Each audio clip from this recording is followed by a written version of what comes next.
Caregivers. Who are they? What do caregivers do?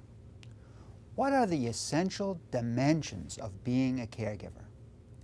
Given that seniors have changing medical, social, and psychological needs, how can one meet essential caregiving requirements? Does caregiving come with satisfying rewards as well as significant frustrations and annoyances?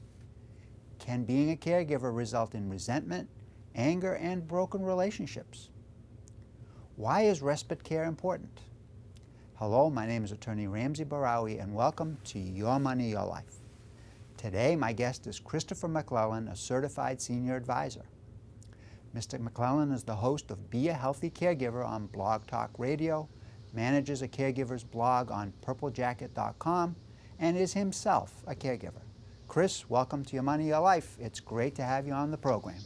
Thank you so much, Ramsey. It's great to be able to talk with you and to talk about what I'm passionate about, caregivers and caregiving. Thank you. It's my view, from having, again, read some other materials and listened to you talk, that caregiving actually represents a transition in the form of a relationship, whether it's a family relationship or a friend relationship or a partner relationship.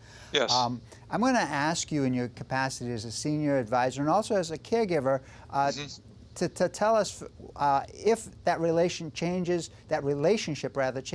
and if so, how so does it change? Well, it's unique to each care partner, but I like to say that, caregiving, it almost becomes two relationships in one. Whether it's a relationship with your parent or your spouse, your partner, or your sibling, when you're caring for somebody and you're involved in some of the most intimate parts of care. And what I mean by that is, showering, bathing, toileting, things that you would not normally do for a partner, for a spouse, for a parent. All of a sudden that role changes. It becomes two relationships in one. The relationship that you had prior to the caregiving experience is still there, but all of a sudden this other role comes about that it doesn't take away from the relationship that you have. It morphs into something else. It morphs into something a little bit more meaningful, and you see people in a different light, have a different perspective of what they're going through with their own health calamities. Now, if you're a caregiver and you're providing care to what you refer to as the caree, how does the caregiver deal with a situation where the caree, the one receiving the care, becomes resistant to any of the attention that the caregiver is trying to give to the caree? How do you deal with that? Yeah, that's a great question, and each care partnership, each caree, you're going to have to deal with it individually. But I think what's important when something like this comes up is to make sure that you have outlets, make sure that you have an objective third person that can come in and help in some ways negotiate, because we might be, as a caregiver, we might be seeing something that our caree needs that they're not seeing, but we're both have an emotional attachment to these issues. By having a care partner, by having somebody that's an objective third person that could come in and take some of the emotion out of these decisions, then I think we all have an opportunity to see these things in a different light that might be causing just a little bit of conflict. Chris, I think that your suggestion is a great one. Take the emotion out of it, because emotional decisions can lead to other issues, and oftentimes emotional decisions can be bad decisions. So I completely agree with you there.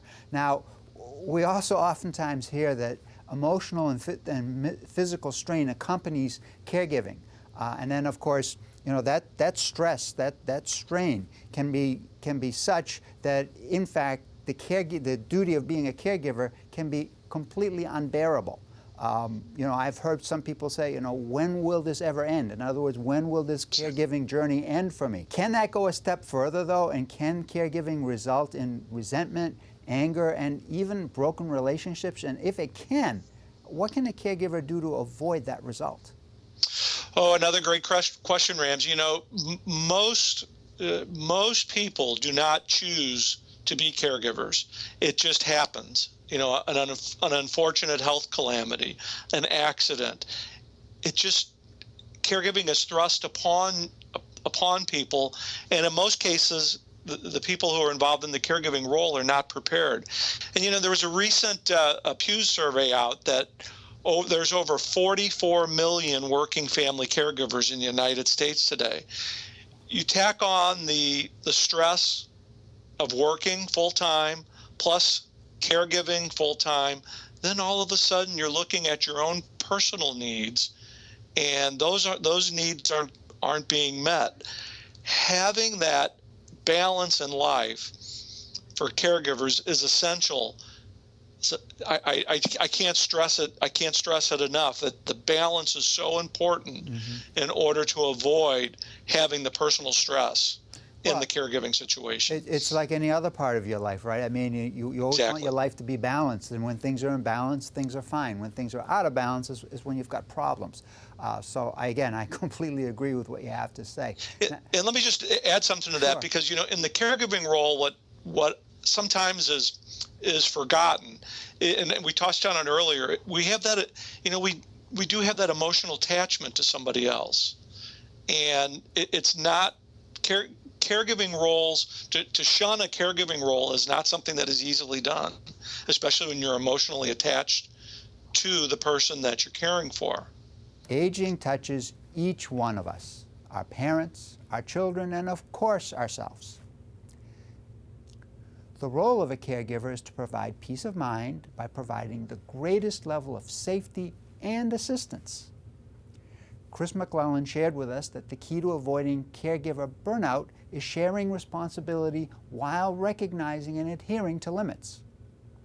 In so doing, a caregiver will balance caregiving with other responsibilities.